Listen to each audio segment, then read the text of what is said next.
లోకము నుండి భూలోకానికి మనం ఈ లోకంకి వచ్చినటువంటి పరదేశులము అని గుర్తు చేయటానికి ఆయన పర్ణశాలలో పవలించాడు పాకలో. ఆ అద్భుతమైనటువంటి పండగే సుక్కోత్ లేదా పర్ణశాలల పండుగ లేదా గుడారాల పండుగలో పుట్టినటువంటి పరిశుద్ధుడు. ఇది ఎప్పుడు వస్తుంది అంటే 7వ నెల 15వ తారీఖు అంటే పౌర్ణమి రోజు పుట్టినటువంటి పరిశుద్ధుడు. ఇది ఖచ్చితమైన దినం. ప్రపంచములో ఉన్న విశ్వాసులందరూ కూడా ఆచరించాల్సినటువంటి పండుగ దినం. ప్రభువు జన్మించిన ఈ మహా సందర్భం. పరలోక వైభవాన్ని వదిలి భూలోకానికి తన్ను తాను రిక్తునిగా చేసుకొని అవతరించినటువంటి శుభ దినం పర్ణశాల పండుగ దినం.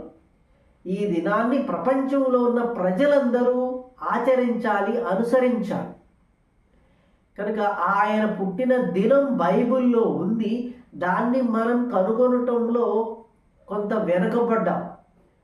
ఎప్పుడైతే గుర్తిస్తామో దాన్ని హృదయపూర్వకంగా నెరవేరుస్తాం.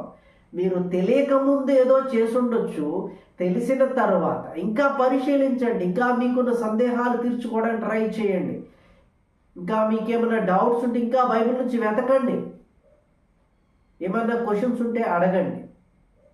నాకు తెలిసినంతలో, నేను కనుగొనినంతలో మీకు చెప్పడానికి ట్రై చేస్తాను.